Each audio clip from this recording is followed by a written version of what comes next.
The Exodus from Egypt was a spectacular series of miracles, all of which defy any explanation except that found in the biblical account.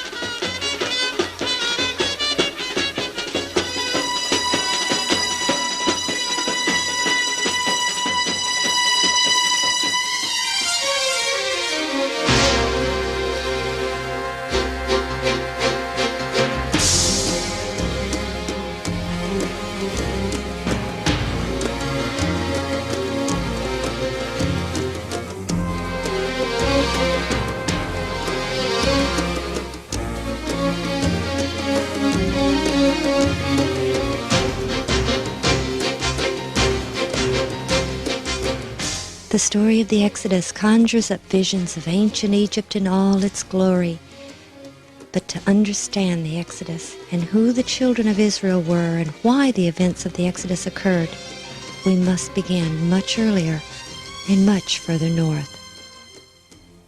After the flood, mankind was reborn through the family of Noah.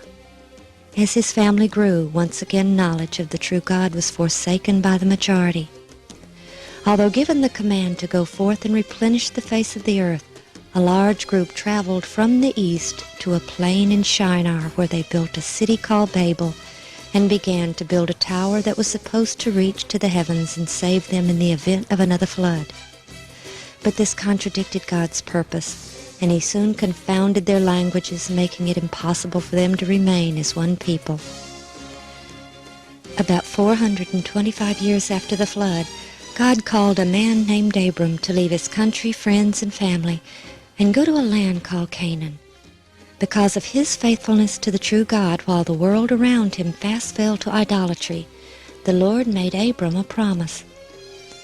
"I will make of thee a great nation, and I will bless thee, and make thy name great, and thou shalt be a blessing. And I will bless them that bless thee, and curse him that curseth thee.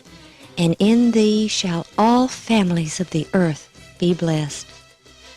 Abram lived in Ur of the Chaldees. There were several ancient cities by the name of Ur, but the phrase Ur of the Chaldees makes it clear which city was Abram's home. The Urartuans worshipped a group of gods whom they called the Chaldees. Near Lake Van, several inscriptions have been found, one of which mentions 63 gods followed by 16 goddesses. One inscription states, "This is the spoil of the cities which I obtained for the people of Chaldees in 1 year." Ur today is called Urfa, and was in the plain of Shinar, where the great apostasy of Noah's family had fully bloomed into profound paganism. Abram's family had remained near Babel when the other groups had left the region. When he received the command to leave for Canaan, Abram gathered his family and left Ur of the Chaldees to go into the land of Canaan. And they came unto Haran and dwelt there.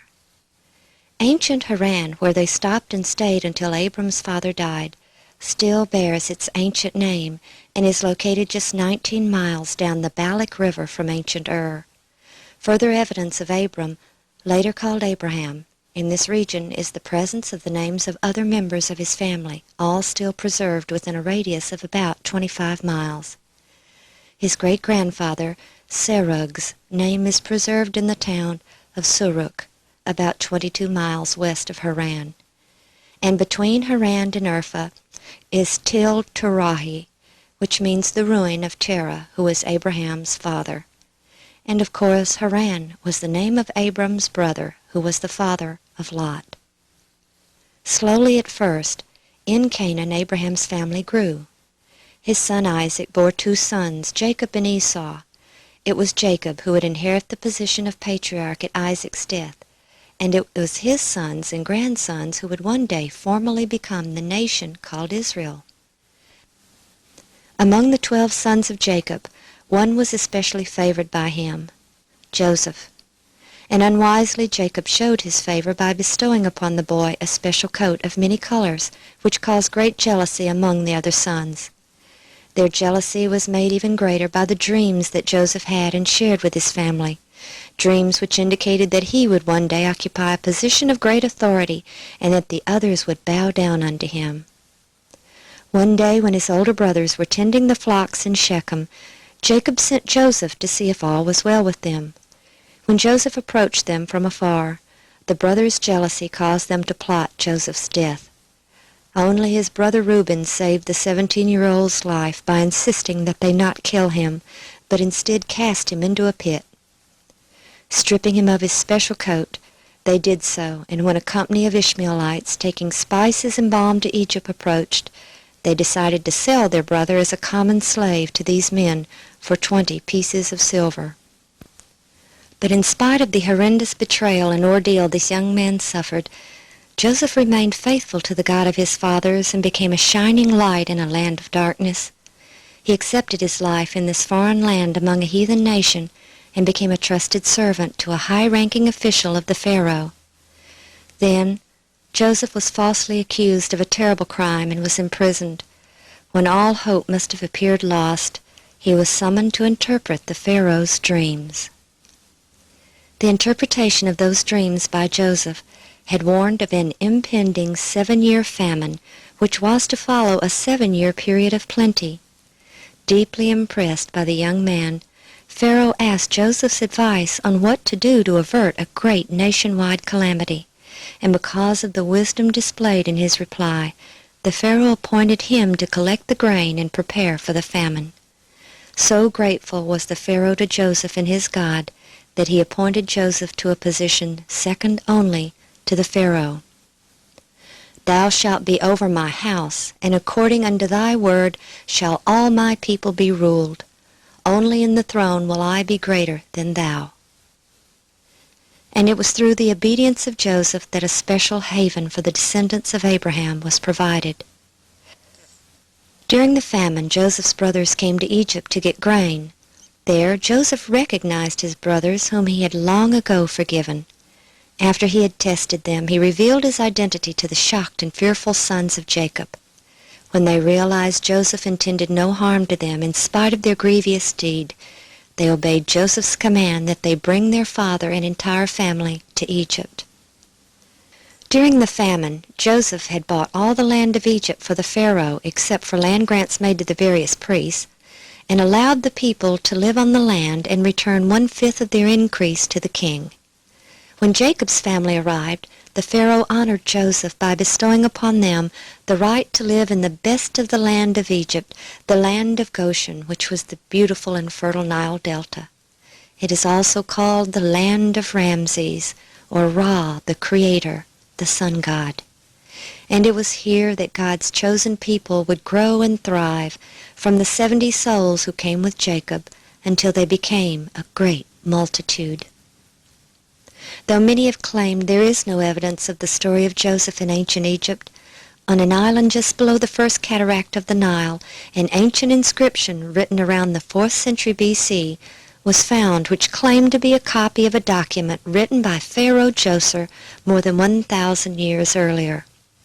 It is the story of a land grant made by the Pharaoh to the priests of the god Num. It tells of 7 years of famine and 7 years of plenty, how Pharaoh had a dream and consulted his chancellor for help. It contains most elements of the 7 years of famine and 7 years of plenty story, although they were corrupted in this account written over 1,000 years after the event took place. But most importantly, the priests who wrote this inscription were relying upon the land grants made by this Pharaoh to justify their claim to some land. They were not writing what they believed was an ancient myth. They obviously believed the land grants made by Pharaoh Djoser to still be valid and of enough authority to still be in effect well over 1,000 years later. And Joseph bought all the land of Egypt for Pharaoh. Only the land of the priests bought he not, for the priests had a portion assigned them of Pharaoh. Ancient Egyptian records list Djoser as the 16th Pharaoh of Egypt, and historians have classified him with the so-called Third Dynasty.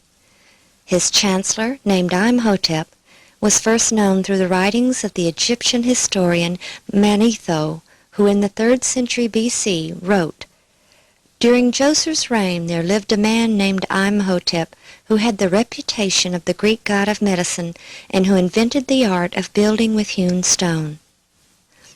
The legends attributed to Imhotep were so incredible that he was considered to be mythical until this century, when excavations at Djoser's pyramid complex revealed the base of a statue with the name Djoser on it and the name Imhotep, with his long list of titles, one of which was Chief under the King, a title which first appears with Imhotep and also was first bestowed upon Joseph. Imhotep was also the architect of Pharaoh Djoser's pyramid and surrounding complex, a veritable city within a city of incredible beauty and extremely advanced in design. Built on the plateau of Saqqara adjacent to ancient Memphis, the pyramid within the complex is the first ever built in Egypt. Ron Wyatt spent a great deal of time here searching for evidence which might shed light on the biblical account. Such an event as the famine described in the story of Joseph and the distribution of grain to the other countries would have required a major facility and system of organization. When the famine came and Joseph's brothers came from Canaan to get grain from Egypt, we are told that they went to Joseph, which indicates that he personally oversaw the distribution, at least to those coming from foreign countries. And this would mean that there was certainly a central location or granary to which the foreigners came. The complex at Saqqara contains 11 massive pits, which even the Egyptians are at a loss to explain. They are not tombs, for all tombs were underground and carefully sealed, while these were accessible from the surface, and they are extremely large.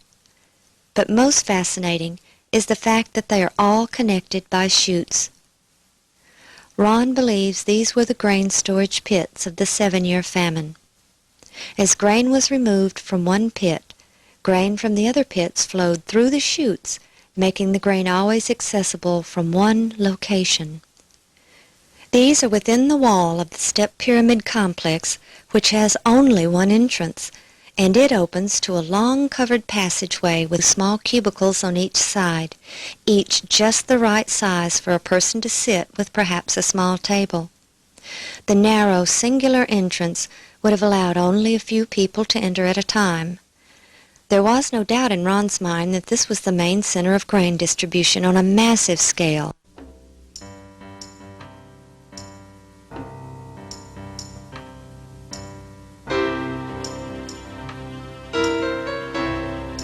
When they arrived to get their grain, the people lined up to enter the long corridor. Once inside, they paid one of the cashiers in one of the cubicles for the amount of grain they wished to purchase. After payment was made, perhaps they were given a sack for grain which reflected the amount of their payment.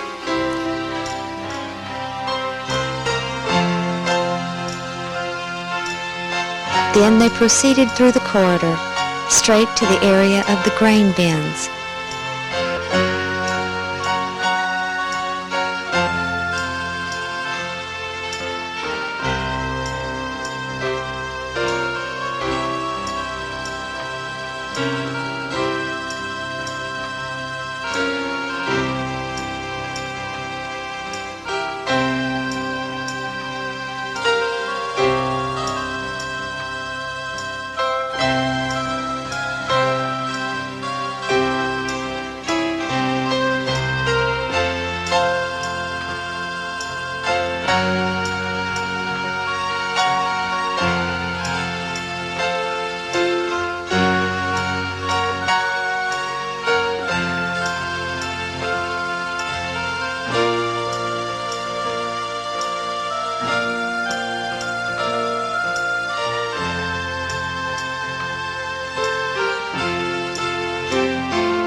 Once there, they descended the stairway next to the storage bins, handed their sack to a worker who filled it and returned it to them. Then they exited through a small door on the lower level, which led to the outside of the complex.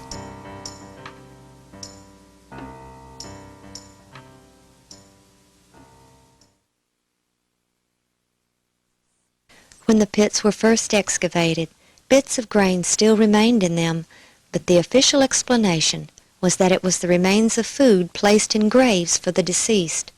However, as we mentioned, these bear no resemblance to any ancient Egyptian tombs, but they do bear a marked resemblance to pits identified as grain storage bins in other ancient civilizations. During the 7-year famine, Egypt gained great wealth and prominence among the nations through the selling of the grain. The Egyptians who lived in their cities along the Nile had little to do during the famine, since they had a 7-year supply of grain to rely on and were able to devote their time to the building projects of the Pharaoh, not as slaves, but as grateful subjects. The family of Jacob, who lived in the delta, separate from the native population, prospered and grew, exempt from the 1/5 taxation levied on the native population. From the time Jacob's family came to Egypt until the birth of Moses was about 180 years. Many pharaohs had come and gone, many ruling contemporaneously with others in different regions, but until now all recognized the rights granted to the people of Israel to live in the land of Ramses. But that was about to change. Exodus 1:8. There arose up a new king over Egypt, which knew not Joseph. Israel had remained a separate race from the Egyptians, and had grown and prospered to such an extent that they were viewed as a potential enemy nation right in the midst of Egypt. But the Pharaoh didn't want to banish the Israelites because they were skilled craftsmen, adding great wealth to the nation. By oppressing them with the bondage of hard labor, he sought to subdue them and crush their spirit. When this failed, the king then sought to decrease their number by issuing a decree that every Hebrew male born alive was to be cast into the river and drowned. It was at this time that Moses was born, and hid by his mother in an ark of bulrushes, placed in the river, and rescued by the Pharaoh's own daughter. Raised as the Pharaoh's grandson, he was considered part of the royal family, but his loyalties remained with his own people.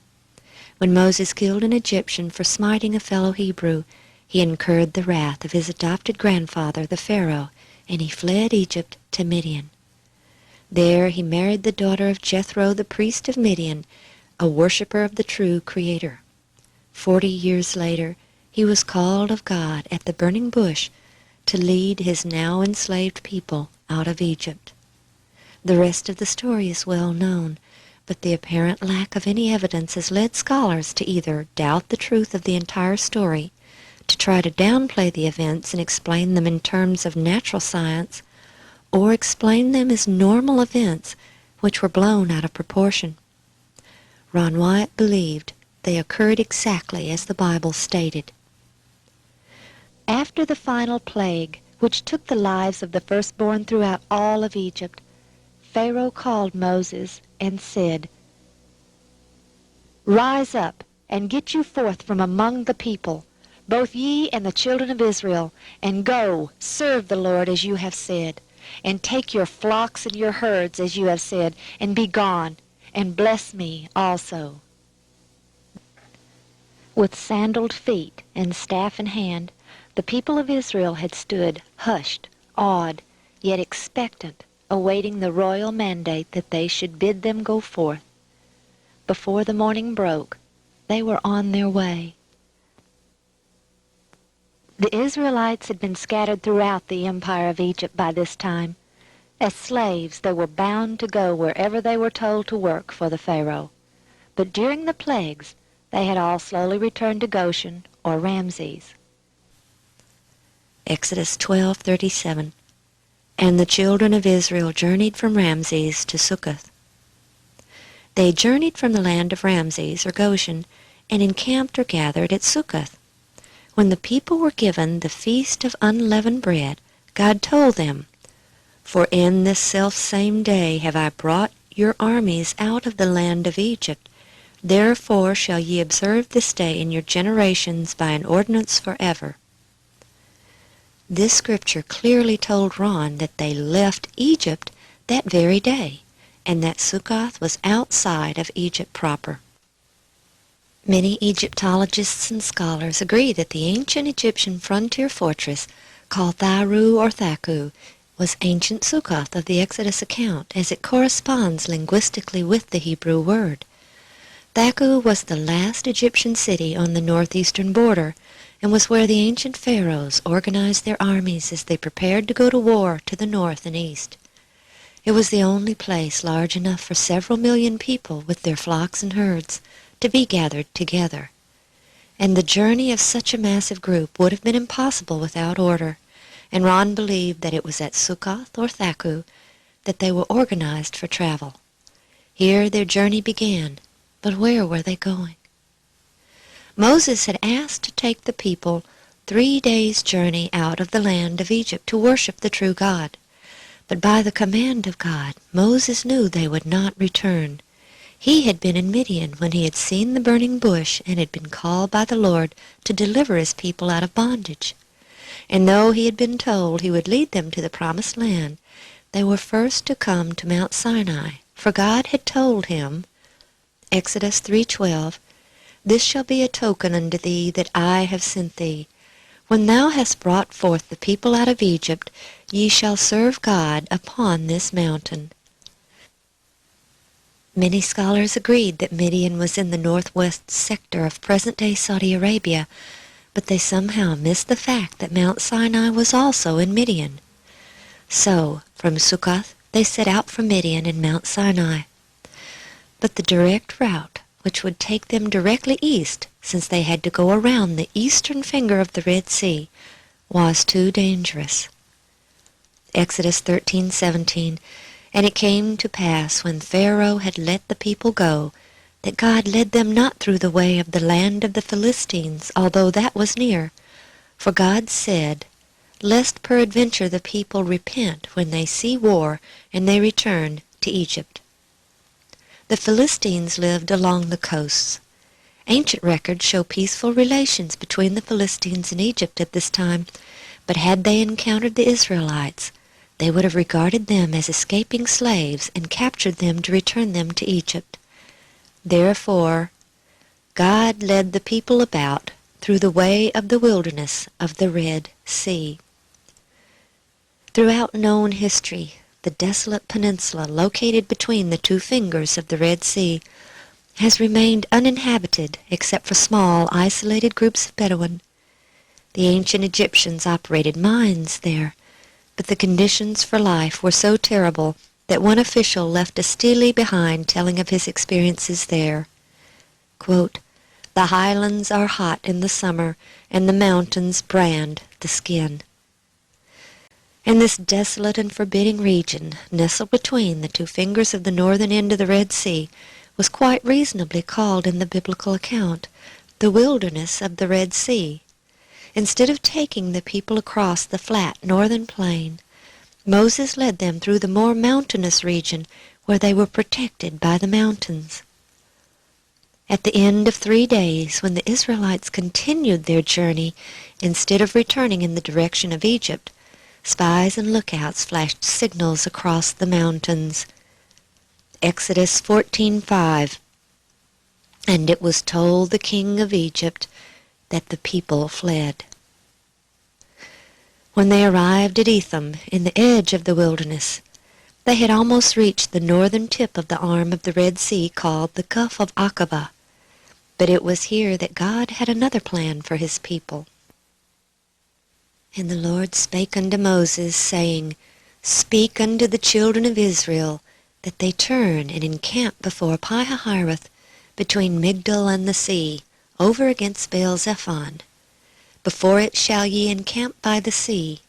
For Pharaoh will say of the children of Israel, They are entangled in the land, the wilderness hath shut them in." Had they continued their present course, they would have soon reached safety. But instead they turned south and entered into a massive group of mountains that were without escape. The winding 18-mile-long canyon, today called Wadi Watir, twisted towards the seashore, at times less than 100 feet wide. It constantly looked like a dead end up ahead, But as they continued their journey, the mountains would seem to open up as they approached. Pharaoh knew the area and felt confident when he stated, "They are entangled in the land, the wilderness hath shut them in." Once they entered the Wadi Watir, there was no way out until they reached the sea. God had foretold how long their flight from the Egyptians would be when he gave them the feast of the unleavened bread, or bread of haste, which lasted 7 days. From Sukkoth to the beach at the Red Sea is about 140 miles. Could they have traveled this far in such a short time? Exodus 13:21. And the Lord went before them by day in a pillar of a cloud, to lead them the way, and by night in a pillar of fire to give them light, to go by day and night. Traveling both day and night, they would have had only to average about 1 mile per hour, or 24 miles a day, to reach the sea in 6 days. Once they arrived at the sea, they encamped, but in great fear, for here they certainly felt trapped. Stories of the ordeal must have been passed down through many generations, for 1,500 years later the Jewish historian Josephus wrote, quote, "For there was a ridge of mountains that terminated at the sea, which were impassable by reason of their roughness in their flight." The enormous beach at present-day Nuweiba is certainly large enough to have held several million people in their flocks. And to the south, the mountains extend to the sea, making further travel impossible. When Ron first explored this beach in 1978, he saw the mountains of which Josephus wrote that blocked further travel to the south. To the north he found the very ancient remains of an old Egyptian fortress, most likely built as an outpost for troops assigned to protect the Egyptian mine workers in the region from attacks from the north. The old structure remained in use for many, many years, as it had been repaired many times. Ron believes this was Pi-hahiroth. Many people believe that the parting of the Red Sea could only have occurred at a place where it is relatively shallow. Perhaps that is why most people believe it took place at the Gulf of Suez, which is quite shallow compared to the Gulf of Aqaba, which in some places is 5,000 feet deep. It is also about 8 miles across from the beach at Nuweiba. The few bathymetric maps Ron was able to find showed that the depths from the Nuweiba beach to the opposite shore reached a maximum of about 900 feet, gently sloping, while on each side there were sheer drops to about 5,000 feet. There certainly appeared to be an underwater path which could have been traveled with the water removed. When Ron and the boys first came to Nuweiba, they went to the south end of the beach. There Ron found a Phoenician-style column lying in the sand near the water's edge. Examining it, he saw that there were no inscriptions still legible. Water erosion had damaged it beyond any repair. At that time, the Sinai was being occupied by the Israelis, and they were in the process of using dynamite to level part of the mountains that reached the Gulf in order to drive their tanks along the coast. Ron pointed out the fallen column to an army officer, and the next time he returned, he found they had moved it back from the beach and set it in concrete. He would later learn the significance of that lone column. He and the boys then donned their scuba gear and began to investigate what may lie beneath the waters of the crystal-clear Gulf.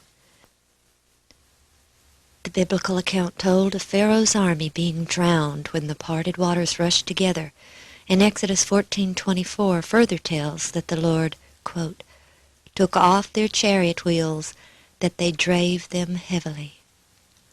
On the first dive, Ron found chariot wheels preserved by the coral which had attached to it.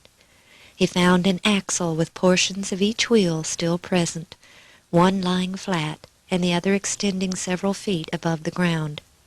These chariot wheels were very difficult to see and recognize because they are covered in coral, and the portions that were not covered have disintegrated.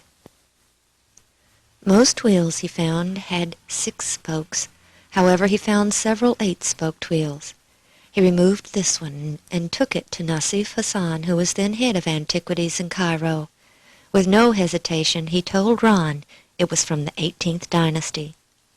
Thinking his answer a bit quick and perhaps too casual, Ron inquired how he could make such an identification upon first sight. Mr. Hassan explained that the ancient Egyptians only used the 8-spoked wheel at one time in all their history, during the 18th dynasty. In February of 1988, he found this gold 4-spoked chariot wheel in the same general area. There is no coral on the main part of the wheel, because coral doesn't attach to gold, only around the hub area where some wood was exposed when it came off the chariot. While the style of this wheel is similar to that found on the walls of ancient Egyptian tombs depicting chariot making, it also bears a resemblance to ancient Assyrian chariot wheels, which also provides a very important evidence. The abundant evidence shows that there was only one period in ancient Egyptian history when 4, 6, and 8-spoked chariot wheels were used. In his article, Observations on the Evolving Chariot Wheel in the 18th Dynasty, James K. Hoffmeyer in 1976 explains that it was only at the beginning of the 18th Dynasty that the chariot comes into use in the Egyptian army. He also relates how it was only during the 18th Dynasty that the 4, 6, and 8-spoked wheels were used, and that monuments can actually be dated by the number of spokes in the wheel. Exodus 14:6. And he made ready his chariot, and took his people with him. And he took 600 chosen chariots, and all the chariots of Egypt, and captains over every one of them. The Pharaoh took with him every chariot in Egypt, his own, his captains who headed the divisions, and a group called his chosen chariots, which seemed to be in addition to his regular army. There is an inscription of Ramses Meriamun that tells that he had an army of 20,000 troops, which was divided into 4 divisions. This implies that each division consisted of 5,000 troops. But many times the Pharaoh took more than just soldiers into battle. The priesthood and the military were closely associated. The Egyptian government was a combination church and state, so to speak. There were many, many gods in ancient Egypt, but the ultimate god was the one represented as the sun and known throughout the various times as Amun, Aten, and Ra or Re, among other names. It was this ultimate god that the Pharaoh was considered the earthly embodiment of. The divisions of the army were named after the gods. For example, the first army, that of Amun, the army of Ra, the army of Ta, and the army of Sutek. When the army set out to war, elaborate ceremonies were performed at the temples, asking the various gods to give them victory over their foes. Then, booty that was gained as a result of victories was dedicated to the priesthood and temples of the deities. All military victories were directly attributed to the favor of the gods. Many times, if an upcoming battle was considered to be particularly important or difficult, the priests of the various gods would accompany the army to the battlefield in hopes that the god or gods would show special favor in their endeavors. When the Pharaoh set out after the children of Israel, he had seen the power of the true God, the great I Am, during the terrible plagues. If the Egyptian army ever needed supernatural intervention by the hands of their so-called gods, it was at this time. Since the gold-veneered chariot wheel Ron found was on the Egyptian side of the Gulf, this indicates that it was at the rear of the army. A priest who is not trained in battle would most certainly be in this position at the rear. Okay, we're out here at the beach that the Israelites came out on when they came out of the canyon system that they had been following by the leading of the cloud, and of course following Moses, who was following the cloud. And they came out on this beach and proceeded to the south, which is this direction. There was an old Egyptian fortress up to the left, Pi-Hahiroth, and so they turned southward, and of course the cloud turned southward, and that was what they were following. Soon after entering this area, the Israelites set up camp beside the sea, whose waters presented a seemingly impassable barrier before them, while on the south a rugged mountain obstructed further progress. With all areas of escape blocked, the Israelites felt they were doomed. Suddenly they beheld in the distance the flashing armor and moving chariots, betokening the advance guard of a great army. As the force drew nearer, the hosts of Egypt were seen in full pursuit. Terror filled the hearts of Israel. Some cried unto the Lord, but far the greater part hastened to Moses with their complaints. Because there were no graves in Egypt, hast thou taken us away to die in the wilderness? Wherefore hast thou dealt thus with us to carry us forth out of Egypt? Is not this the word that we did tell thee in Egypt, saying, Let us alone, that we may serve the Egyptians? For it had been better for us to serve the Egyptians than that we should die in the wilderness. It was not an easy thing to hold the host of Israel in waiting before the Lord. Lacking discipline and self-control, they became violent and unreasonable. They expected speedily to fall into the hands of their oppressors, and their wailings and lamentations were loud and deep. The wonderful pillar of cloud had been followed as the signal of God to go forward. But now they questioned among themselves if it might not foreshadow some great calamity, for had it not led them on the wrong side of the mountain into an impassable way? Thus the angel of God appeared to their deluded minds as the harbinger of disaster. But now, as the Egyptian host approached them, expecting to make them an easy prey, the cloudy column rose majestically into the heavens, passed over the Israelites, and descended between them and the armies of Egypt. A wall of darkness interposed between the pursued and their pursuers. The Egyptians could no longer discern the camp of the Hebrews, and they were forced to halt. But as the darkness of night deepened, the wall of cloud became a great light to the Hebrews, flooding the entire encampment with the radiance of day. Then hope returned to the hearts of Israel, and Moses lifted up his voice unto the Lord. And the Lord said unto Moses, Wherefore criest thou unto me? Speak unto the children of Israel, that they go forward. But lift thou up thy rod, and stretch out thine hand over the sea, and divide it, and the children of Israel shall go on dry land through the midst of the sea.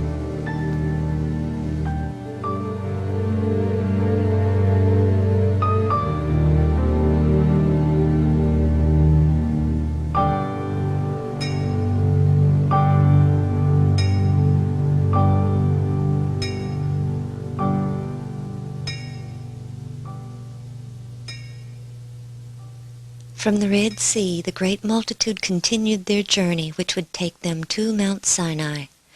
The Apostle Paul wrote in Galatians 4:25, For this Agar is Mount Sinai in Arabia. The traditional Mount Sinai in the Sinai Peninsula was identified as such by Helena, mother of Constantine. This Roman emperor, who converted to Christianity in 312 A.D., claimed to have had supernatural revelations and visions, some of which revealed to him the locations of several biblical events. He sent his mother Helena to the Middle East, where she pointed out the locations her son had seen in his visions. Then in 527 A.D., the Emperor Justinian built the monastery of St. Catherine's on the northwest slope of Jebel Musa in the Sinai Peninsula. On the site, he claimed that Helena had erected a small church 2 centuries earlier.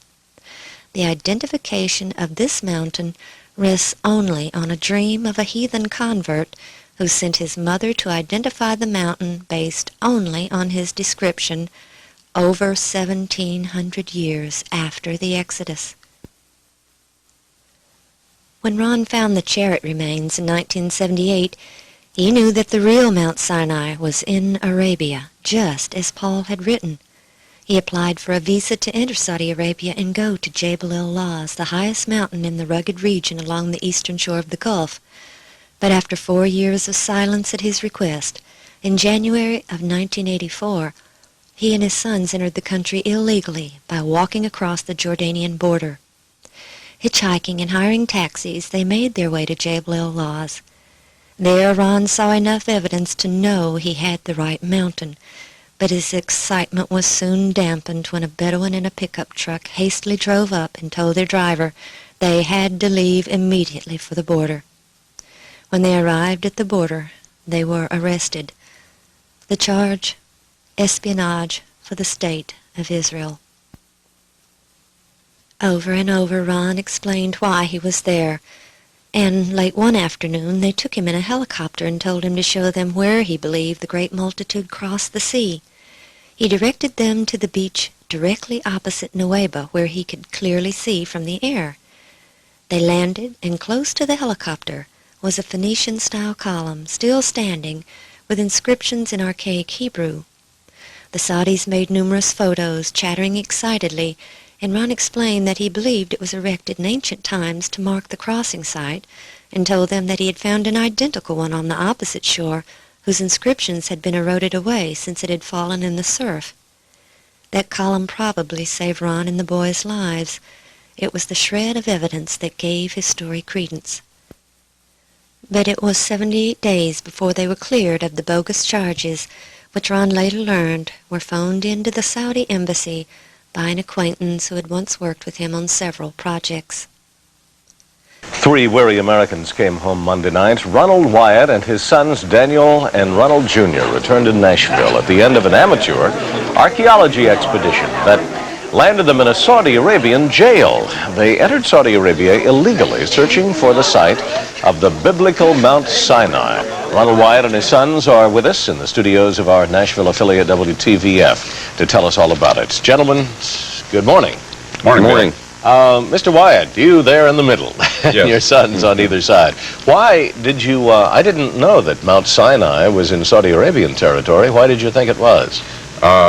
We found some chariot parts that looked like the chariots found in King Tut's tomb in the Gulf of Aqaba, west of this Jabal el-Lawz.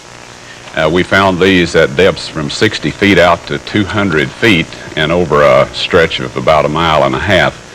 And we believe that that was the crossing site. And so in the biblical narrative, they arrived at Mount Sinai after crossing the Red Sea. The language in the Bible indicates that they stayed in a mountain, enclosed in a mountain. So an aerial map showed that this Jabal el-Lawz had a large valley enclosed in the rim of an ancient volcano. There's about 5,000 acres in there. We felt this was the place. And in Exodus 24:4 and in Leviticus 6:28, 11:33, and 15:12, it tells of some artifacts that were to be found. There was to be 12 pillars of stone and an altar and some pottery. And so this is why we looked at that particular mountain. Now, I know that you applied for a visa for about 4 years. It's very difficult to get into Saudi Arabia, and they turned you down, but then you decided to make a quick, and let's ask Daniel this, we'll give him a chance to talk, a quick jump across the border in Jordan and go in illegally. Did you think you could get in and out without being caught? I don't know. It seemed kind of risky to me. Yeah, I didn't think it sounded too easy. Ronald Jr., why do you think they let you go, finally? I'm not real sure. I guess they just found out that we weren't spies as they thought we were. They thought you were Israeli spies, right? Yeah, that's what we hear. Any torture, kind of interrogation? No, they just separated us and made sure our stories matched. Yes. During the interrogation period, we were interrogated by 3 separate groups, the Coast Guard and then the local General Investigating Group and then from the ministry. And the Coast Guard interrogation was a very frightening experience for people that we're totally inexperienced with spies and intrigue and all of this. Are you going to go back? We're not going back without the proper papers. The Wyatts, thank you very much for joining us from Nashville this morning. Welcome back. Thank you. Thank you. It's nice to be back. The Coast Guard is in charge of customs, and they were the ones that arrested us. They took us down to their Coast Guard headquarters, and we met some people there that were quite friendly at first, but we found that they weren't all this friendly. We went through some 3 different periods of interrogation, and the first was by this Coast Guard group. They had a general there that was commanding this, and he interviewed us or interrogated us through an interpreter. And I've never yet been quite convinced that the interpreter told him what you're saying. Right, yes. But anyway, after that, then we were interrogated by the General Investigating Office that was in charge of that area. I think their office is in Tobruk. And then after that, they sent some people out from the ministry. This is the kings from Riyadh, you know, the seat of the government, and had a few questions for us too. And during this time, of course, they kept us separated so we couldn't get our stories together or whatever. They didn't tell us a whole lot. We were held incommunicado. They declined allowing us to talk with a representative of our government, which international law requires that they do. And so we were pretty much in the dark. They would, after the preliminary or the main interrogation, periodically they would take one or the other of us up to this head honcho's office and ask us a few more questions. And I think they were getting these questions from their archaeology department. They were seeing if we really were archaeologists or if we were Israeli spies, which is what they accused us of being. Well, in Numbers 24:4, for the people in the audience that are Bible scholars, it says that Moses rose up early in the morning and set up 12 pillars of stone and erected an altar. All right, we felt that this would still be there because people in that part of the country, the Bedouins and a lot of these people, their agreements, instead of being on paper, they set up these little things of stone, which apparently they have some means of interpreting what these little stacks of stones mean. And so all these things are left alone. They're not necessarily sacred, but they are just things that, you know, people do not bother. We felt that there was a high likelihood that those stones would still be there, and so we found those. And they appeared to be intact. There had been some sand blown in over up partway on the north end of the altar and some of the stones on that end. Soon after arriving home, Ron received a call from a Saudi Bedouin prince by the name of Samran. He had heard about Ron's claim after his release and had become obsessed with seeing what he called Moses Mountain. Moses is recognized by the Muslim faith as a true prophet. Samran even flew to Nashville, determined to convince Ron to return with him. And finally, 11 months after his release from Saudi prison, Ron relented. In March 1985, Ron journeyed to Turkey to show a new associate, David Fassold, the site of Noah's Ark. Samran joined them, and the three viewed the remains of the Ark in the snow. Ron was then provided a visa to enter Saudi legally, and Mr. Fassold was invited to join them, an offer he did not refuse. With a full work crew and provisions, they went to the mountain where they thoroughly explored the area. An archaeologist from Riyadh University was brought in and verified the archaeological value of the site. Ron was asked to stay and excavate, but he had other meetings in Turkey which couldn't be changed. His refusal angered the Saudis, who are not used to being told no, and all their photos, film, and video were confiscated. Ron was told they would be returned to them when he returned and excavated as they had requested. After he left, the area was fenced off and signs erected stating it was an archaeological site and trespassing forbidden, but once again he left empty-handed. He began to make plans to return as they had requested, and met with former astronaut James Irwin to enlist the participation of his organization. But future requests, both by Ron and Colonel Irwin on his behalf, were met with refusals. With time to reflect upon the situation, the Saudis had decided it was not in their best interest for Mount Sinai to be in their country. 3 years later, a member of Jim Irwin's organization, along with one of their financiers, succeeded in getting into the country and getting some photos, having gotten complete directions and details from Mr. Fasselt. They then made the claim that they had discovered Mount Sinai. But it wasn't to be long before Ron would have more documentation than he ever dreamed possible. The story is too long to be told here, but by 1992, the photos and videos he so desperately desired literally fell into his hands. However, for now, we must protect the identity of those who took the photos and videos and gave them freely to Ron with no stipulations. Exodus 14:30. Thus the Lord saved Israel that day out of the hand of the Egyptians, and Israel saw the Egyptians dead upon the seashore. The waters of the sea had closed in on Pharaoh and his army, and now many of their bodies lay lifeless upon the vast Arabian shore. As charioteers and horsemen, their swords and weapons were bound to their bodies and were gathered up by the unarmed Israelites. The mountain of God lay to their southeast, an easy journey through the large wadi just beyond the marker where Ron found the column in 1984. But had they proceeded directly to the mountain from the sea, they would have entered the large open plain and been an easy prey to the fierce warring Amalek. Instead, the biblical account tells of a different route through the wilderness of Etham, also called the wilderness of Shur, the mountainous region which surrounded the shores of the Gulf. For 3 days they followed the cloud through the barren wilderness. As their water supply grew scarce, they became fearful. Then they came to Marah, where there was a spring, but the water was bitter and undrinkable. The people murmured against Moses, blaming him, even though they were being led by the cloud and the pillar of fire.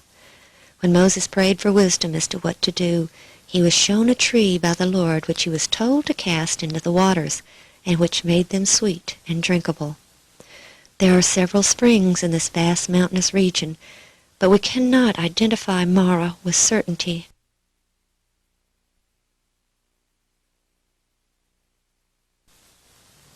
Their next stop was Elim, where there were 12 wells of water and 70 palm trees. Palm trees are extremely rare on this side of the Gulf, but here, spanning across a wide wadi, is an oasis with hundreds of palm trees and 12 wells of water, still used today. The 70 palm trees have proliferated into hundreds, but the fact that there are 12 wells which are today walled in concrete and still used in this extremely arid region is very strong evidence that this was Elim. The next stage of their journey is given in both Exodus and Numbers, which seem to contradict each other. Exodus says, "And they came to Elim, and they encamped there by the waters. And they took their journey from Elim, and came unto the wilderness of Sin." While in Numbers we read that they left Elim and encamped by the Red Sea, and from the Red Sea encamped in the wilderness of Sin. This seeming contradiction is easily explained now that the site has been located. For 3 days they had wandered through the mountainous region south of the crossing site. These mountains extend to the sea, making travel along the coast impossible. Then they came to Elim, located at the south end of these mountains. After drawing their water, the Israelites set up camp. Because of the great number of people and animals, they filled the wadi from Elim westward to the nearby Red Sea shore.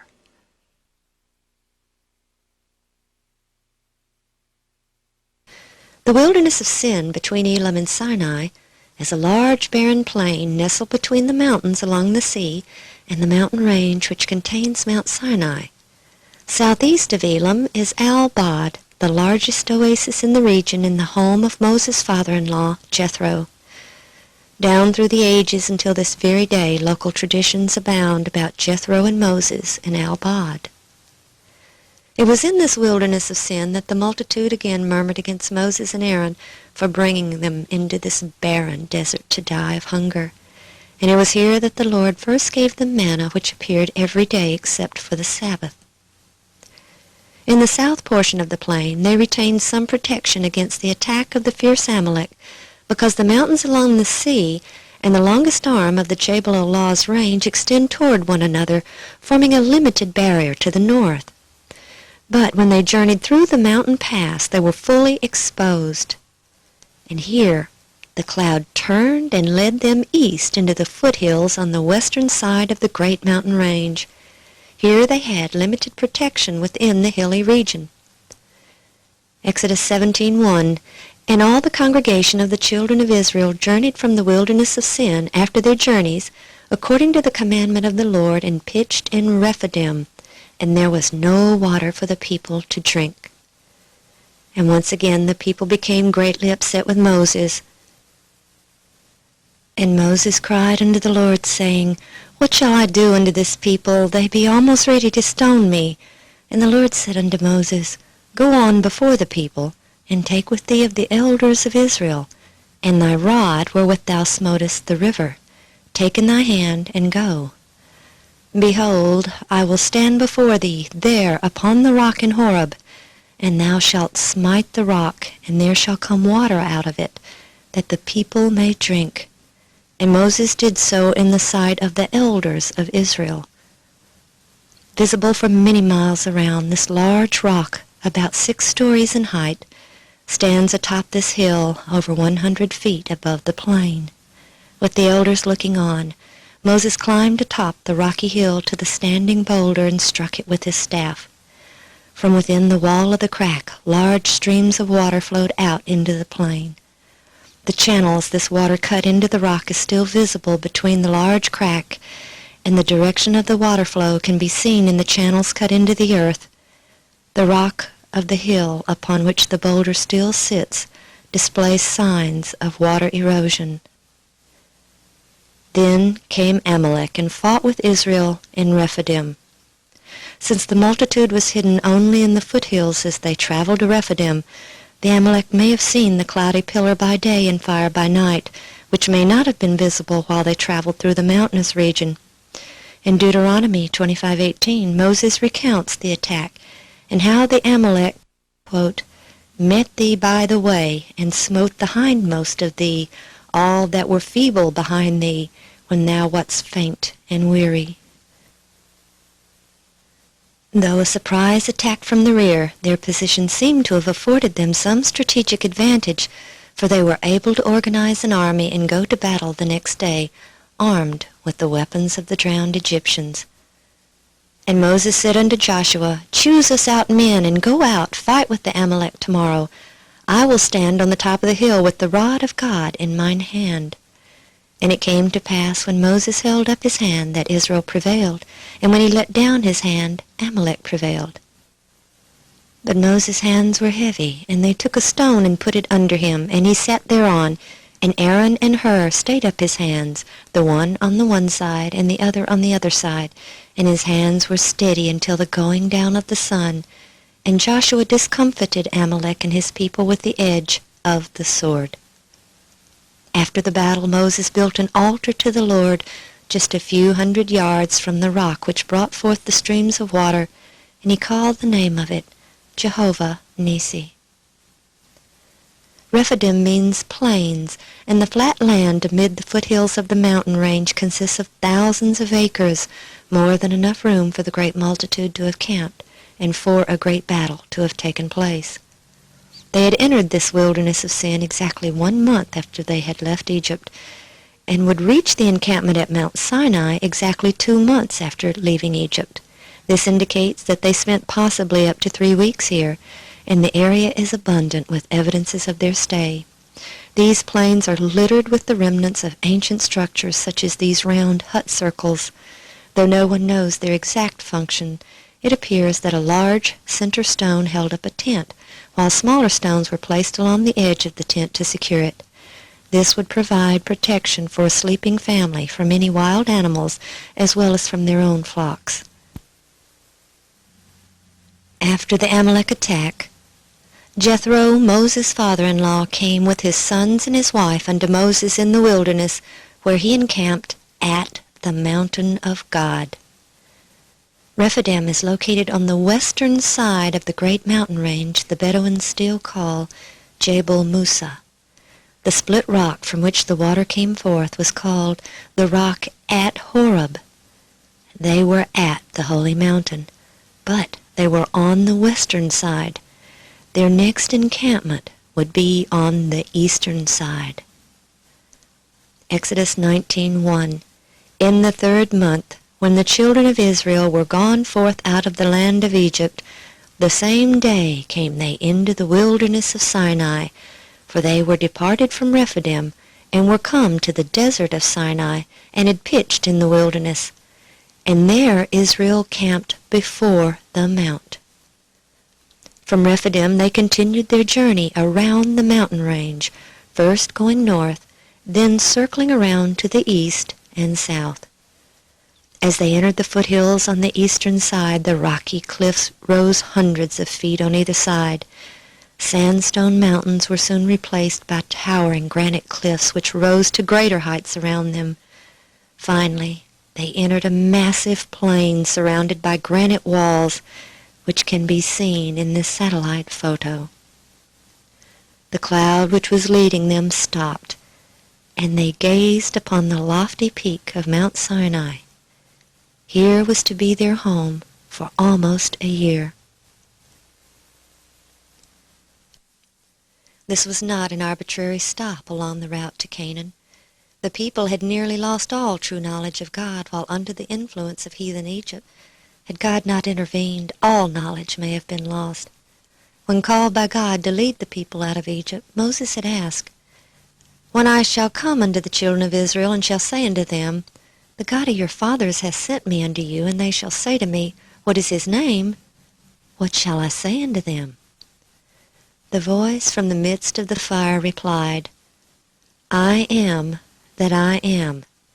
And he said, "Thus shalt thou say unto the children of Israel, I am hath sent me unto you." Almost 1,500 years later, Christ would say to the Jews, "Verily, verily, I say unto you, before Abraham was, I am." I am was the voice in the burning bush. The knowledge of a coming Redeemer was known from the time Adam fell and the blood sacrifices were instituted which pointed to his death. Abraham knew and understood what had to occur.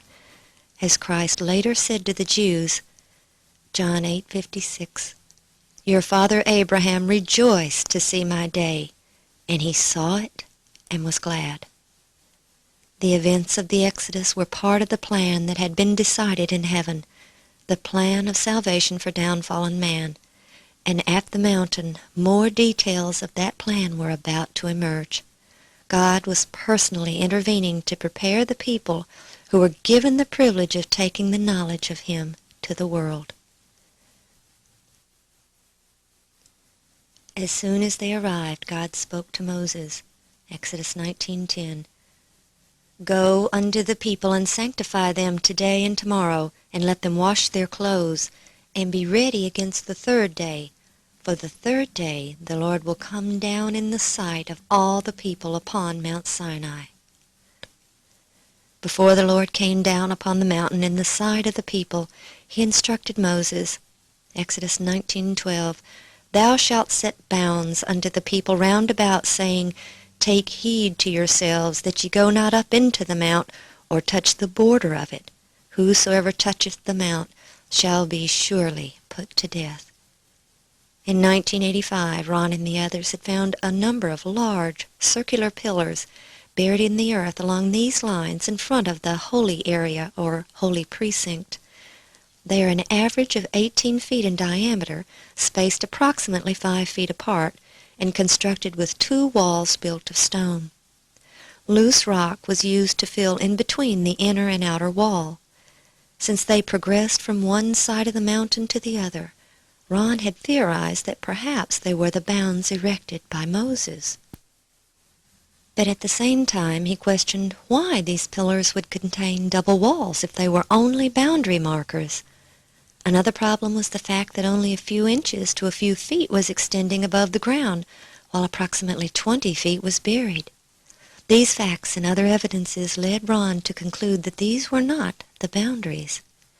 He now believes that the bounds were stone walls constructed of black basaltic rock without mortar.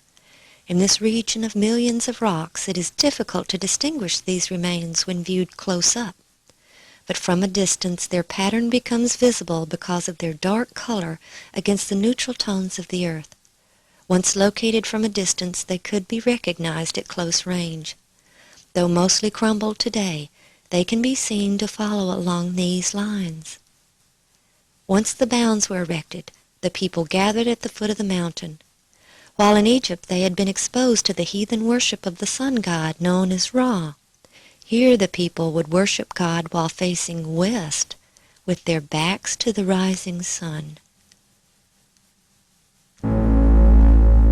And it came to pass on the third day in the morning that there were thunders and lightnings and a thick cloud upon the mount, and the voice of the trumpet exceeding loud, so that all the people that was in the camp trembled. And Moses brought forth the people out of the camp to meet with God, and they stood at the nether part of the mount. And Mount Sinai was altogether on a smoke, because the Lord descended upon it in fire, and the smoke thereof ascended as the smoke of a furnace, and the whole mount quaked greatly. I am the Lord thy God, which have brought thee out of the land of Egypt, out of the house of bondage. Thou shalt have no other gods before me. Thou shalt not make unto thee any graven image, or any likeness of anything that is in heaven above, or that is in the earth beneath, or that is in the water under the earth. Thou shalt... The great I Am spoke the 10 precepts of his law with his own mouth, and it was to be the last time he personally spoke to the multitude. And all the people saw the thunderings and the lightnings and the noise of the trumpet and the mountain smoking, and when the people saw it, they removed and stood afar off. And they said unto Moses, Speak thou with us, and we will hear, but let not God speak with us, lest we die. No man could see God and live. Therefore he veiled his presence in the cloud and smoke, and he descended to the earth upon the mountain of Sinai. For the Lord thy God is a consuming fire. Not only was the top of the mountain blackened by the fire of his presence, it literally melted. The mountains melted from before the Lord, even that Sinai from before the Lord God of Israel. God then called Moses up into the mountain and gave him judgments and statutes, which Moses carefully wrote down. His great law, the 10 Commandments, were the constitution of God's government, unchangeable and universal. The judgments and statutes given to Moses were specific policies to uphold equal justice in the community. Today, statutes are framed to deal with individual situations where it may not be clear as to how to deal with it. But these laws always fall within the confines of the Constitution. This is an example of the statutes God gave to Moses. And if a man shall open a pit, or if a man shall dig a pit and not cover it, and an ox or an ass fall therein, the owner of the pit shall make it good, and give money to the owner of them, and the dead beast shall be his. Moses wrote down all the Lord told him. God ended his conversation with Moses with his promise to deliver the people into Canaan and all the blessings of prosperity if they obeyed his commands. He had proposed a contract or covenant with the children of Israel. Moses, as the liaison between God and the people, would present the terms of the contract to the people. Then they would decide if they accepted or declined. But first Moses was instructed to make certain preparations. An altar of earth thou shalt make unto me, and shalt sacrifice thereon thy burnt offerings, and thy peace offerings, thy sheep, and thine oxen. In all places where I record my name I will come unto thee, and I will bless thee. And if thou wilt make me an altar of stone, thou shalt not build it of hewn stone. For if thou lift up thy tool upon it, thou hast polluted it. Neither shalt thou go up by steps unto mine altar, that thy nakedness be not discovered thereon. At the foot of the mountain, in the holy precinct, just below the blackened peak that had trembled at the presence of God, Moses built an altar of unhewn stone, approximately 50 to 60 feet long and about 25 feet deep. It's about 4 feet high. Directly adjacent to this altar is a fenced area of the same approximate size which joins the altar. Though the structures are crumbled, it can still be seen that there are 2 entrances into the walled-in area, which is divided into 2 equal sections by a freestanding wall which extends lengthwise down the center. And he sent young men of the children of Israel, which offered burnt offerings and sacrificed peace offerings of oxen unto the Lord. And Moses took half of the blood and put it in basins, and half of the blood he sprinkled on the altar. Based on the layout of the altar and adjacent structure, it appears that an orderly system was devised for making the vast number of offerings that would have resulted from a population close to the size of the 5th largest city in the United States. The young men led the live animals near the altar. Each animal was then slain, its blood carefully gathered into vessels which were given to Moses or the priests. The young man then picked up the dead animal and entered the corridor, waiting in turn to give the animal to the priest administering the offerings at the altar. This done, he then turned and left by the other corridor, exiting at the doorway. Beside the altar, Moses erected 12 pillars according to the 12 tribes of Israel. From Abraham, then Jacob, down through the ages, this practice of setting up pillars to commemorate agreements continued. As late as 1886, the Apache warrior Geronimo surrendered himself and his band of warriors to the United States Army after reaching an agreement that they would be allowed to live with their families. When the agreement was concluded with General Miles, Geronimo set up a large stone on a blanket as a witness to their treaty. When the treaty was broken by General Miles, Geronimo stated that their treaty was to have been in effect until the stone crumbled. Of the 12 pillars, only a few are still standing. The others lay scattered throughout the holy precinct, probably the result of earthquake activity in the region.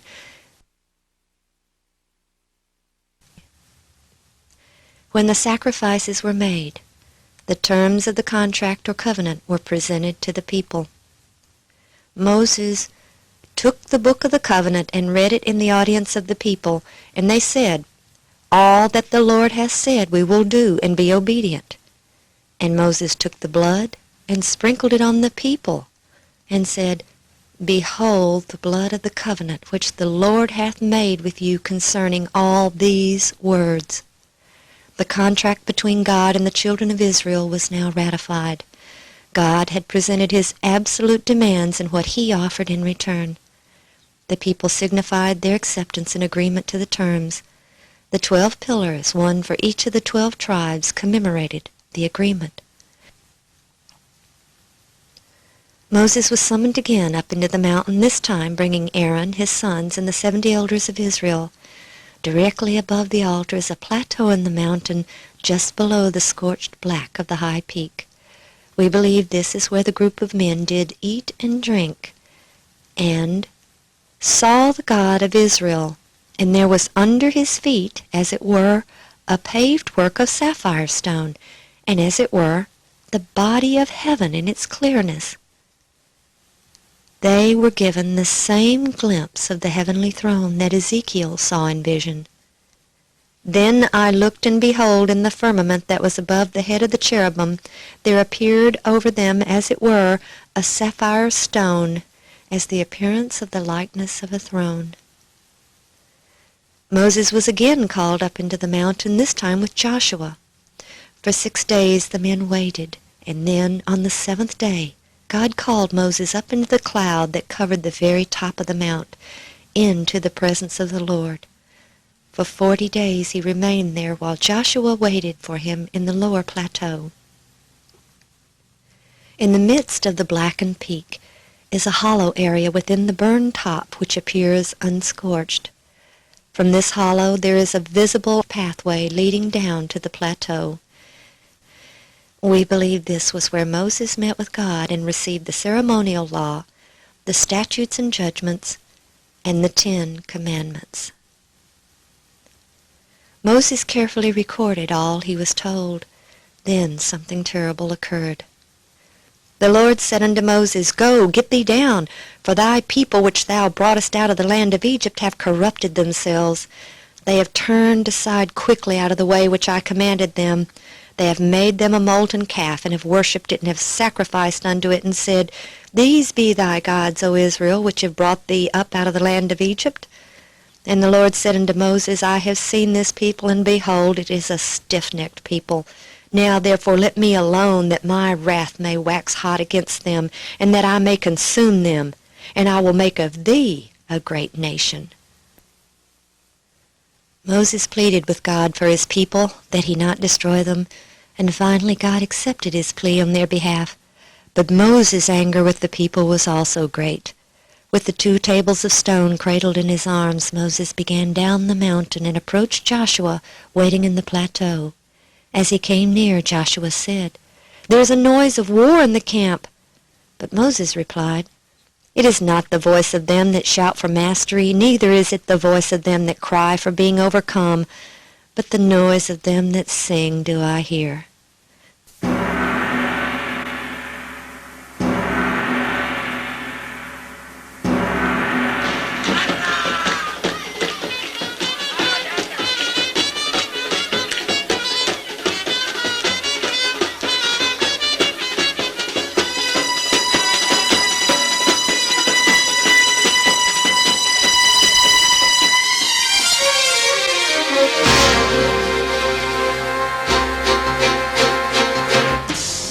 And it came to pass, as soon as he came nigh unto the camp, that he saw the calf and the dancing, and Moses' anger waxed hot, and he cast the tables out of his hand, and brake them beneath the mount.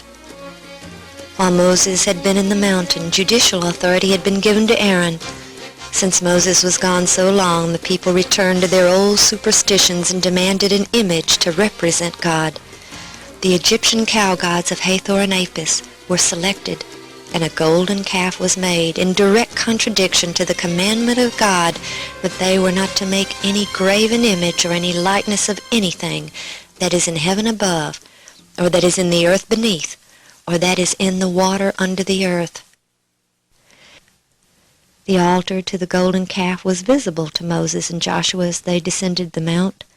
Located about 2 kilometers from the altar at the foot of Mount Sinai, it still contains the images carved into the rock, depicting the Egyptian Apis bull and Hathor the cow goddess.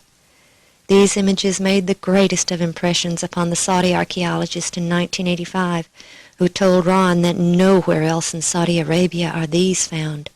They are distinctly ancient Egyptian. When Ron climbed upon these boulders, still wet with the morning dew, the top of the large boulder sitting horizontally across the top caught his eye.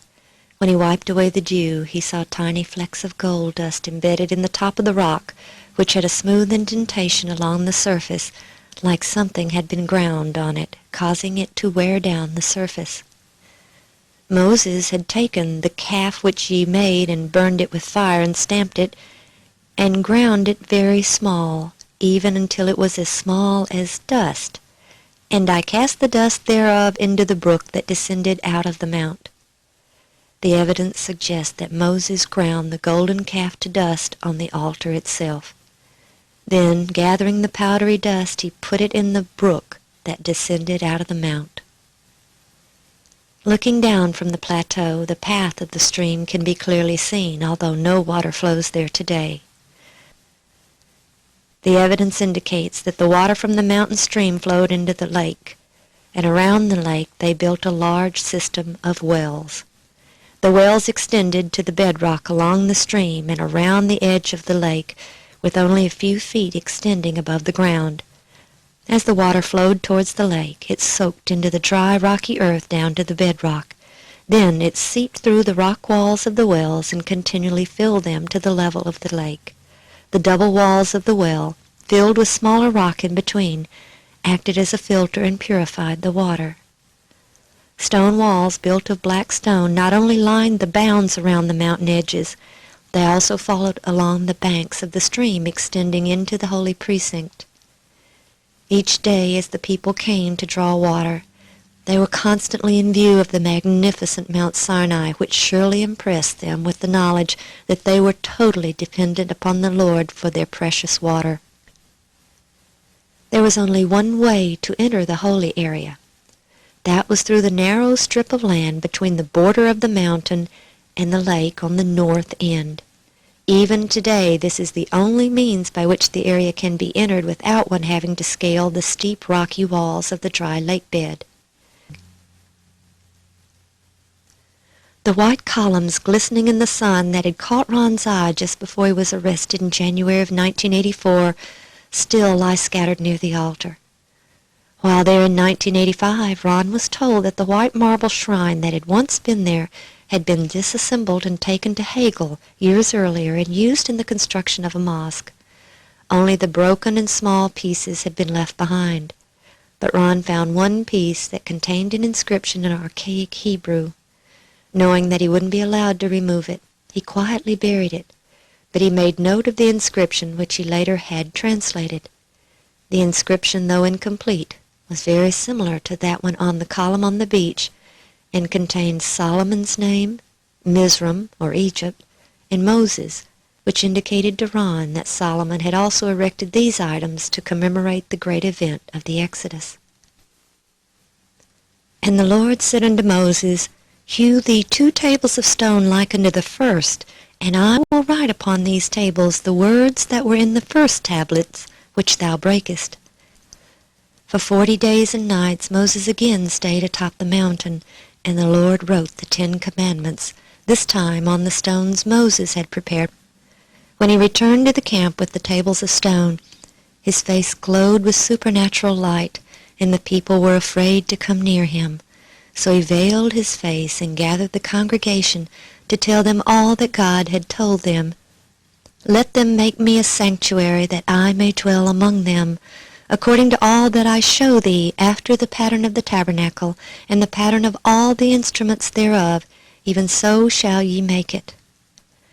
The ordinance of the sacrificial system, or ceremonial law, was made up of symbols pointing to the future Messiah, to his sacrifice and his priesthood. The solemn service of the sanctuary typified the grand truths that were to be revealed through successive generations. The cloud of incense ascending with prayers of Israel represented his righteousness that alone can make the sinner's prayer acceptable to God. The bleeding victim on the altar of sacrifice testified of a Redeemer to come, and from the Holy of Holies the visible token of the divine presence shone forth. The sanctuary was patterned after things in the heavens, holy places which were figures of the true, as Paul explained. The room that contained his earthly throne, the mercy seat, was called the most holy place and represented the throne of God in heaven. There I will meet with thee, and I will commune with thee from above the mercy seat, from between the 2 cherubim which are upon the ark of the testimony. Beneath the mercy seat, within the ark of the testimony, were the tables of stone written by God's own finger and spoken by his own lips in the hearing of all of Israel. Thus was signified that God's government rested upon these laws, the complete standard of righteousness, and that they would be enforced throughout eternity. When the tabernacle and its furnishings were completed, instructions were given on the manner of the encampment. In the center of the camp, the tabernacle was set up. Around it on the north, south, and east were the tents of the Levites who had the care of the tabernacle and the services therein. On the west side were the tents of Moses, Aaron, and his sons. Afar off from these, The other tribes were assigned to the north, south, east, and west. Beyond can be seen the vastness of the camp of the Israelites. About 10 miles in length from north to south, it's approximately 6 miles wide. To the west and north, it is shielded by the sheer cliffs of the mountain range. To the east and south, it is surrounded by the smaller dark hills, giving it the appearance of a massive ancient volcanic rim. The mixed multitude which had left Egypt with them was not allowed in the camp itself, and we believe they made their camps in the smaller plain to the east, which was separated from the main camp by the lower dark-colored mountains, which also resemble the rim of an ancient volcano. And here was home to the great multitude for almost a year. Here in this desolate region was an entire nation unto itself, sustained completely by God. The manna which fell here long ago ceased, but one very precious evidence remained. The Bible tells us about the manna.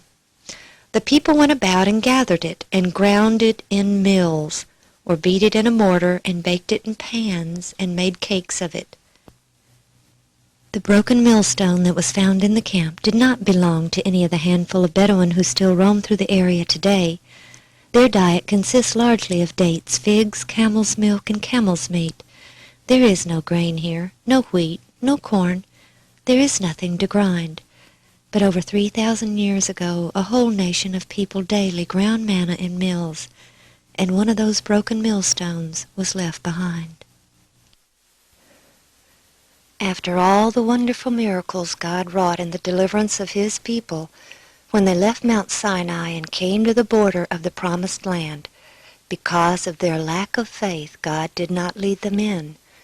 Instead, they were doomed to wander for 40 years in the wilderness. Only 2 men who had left Egypt entered the land of Canaan, Joshua and Caleb. Why has God revealed these evidences today, after almost 3,500 years?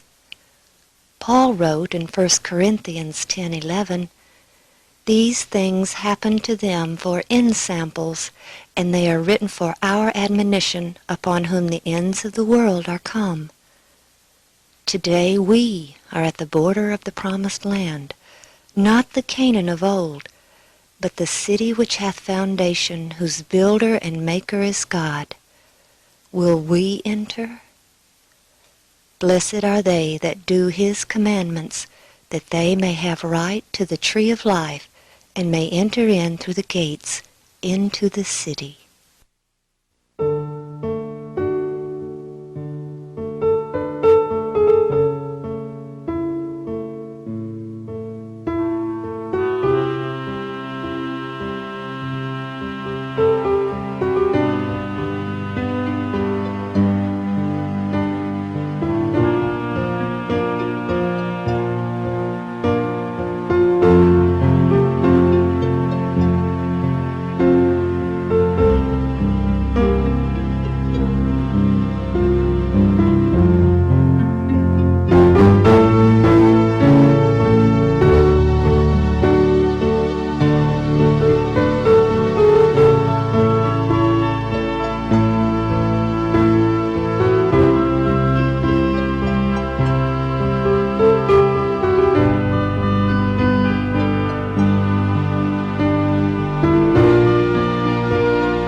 Herodotus writes of a contrivance the Egyptians used to construct them.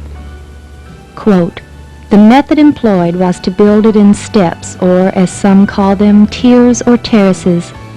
When the base was complete, the blocks for the first tier above it were lifted from ground level by contrivances made of short timbers.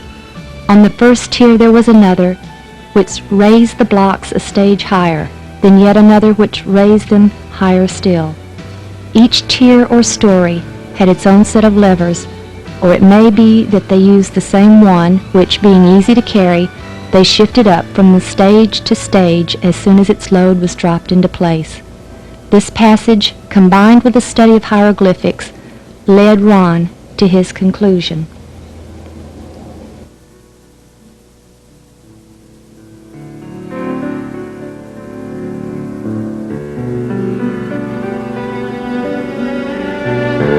Allowed to construct one of these machines on a pyramid, he demonstrated to the head of the Department of Antiquities in Cairo, Nasif Mohammed Hassan, its operation.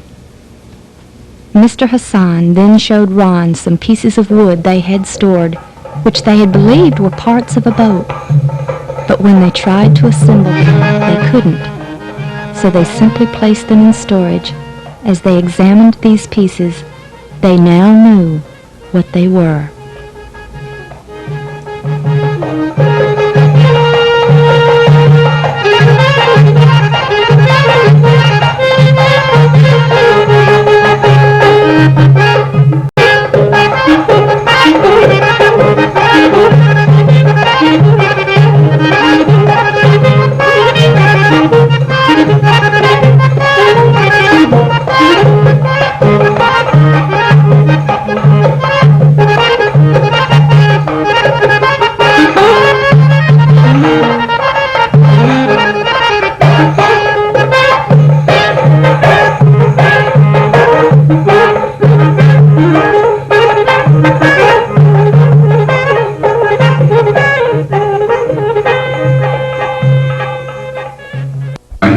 This evening to say a few words about the pyramid building machines is Nasif Hassan.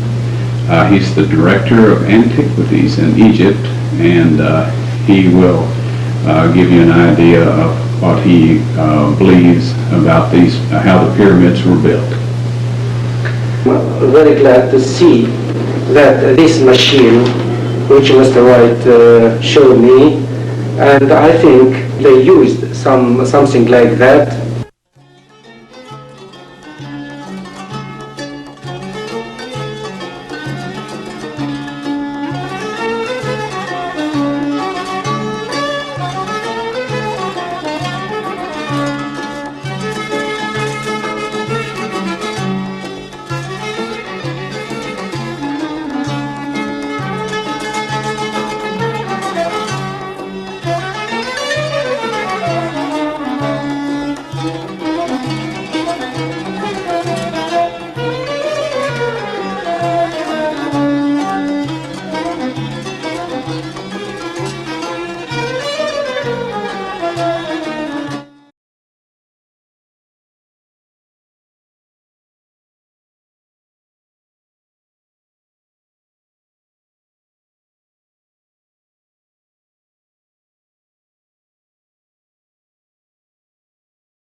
Exodus 15:8. And with the blast of thy nostrils the waters were gathered together. The flood stood upright as an heap, and the depths were congealed in the heart of the sea. Now, while we aren't saying that God is limited in the way he can accomplish his purpose, we're suggesting that should he have directed a jet stream down into the sea at the crossing site, blowing from east to west, that this would have driven back the sea and frozen it in place. And the word congealed in Exodus 15:8 agrees with the thought of the water freezing. And then as the pillar of fire passed through between the Israelites and the Egyptians, it could have melted the ice to the point that it gave way when the Egyptian army was in the sea and the Israelites out on the other side.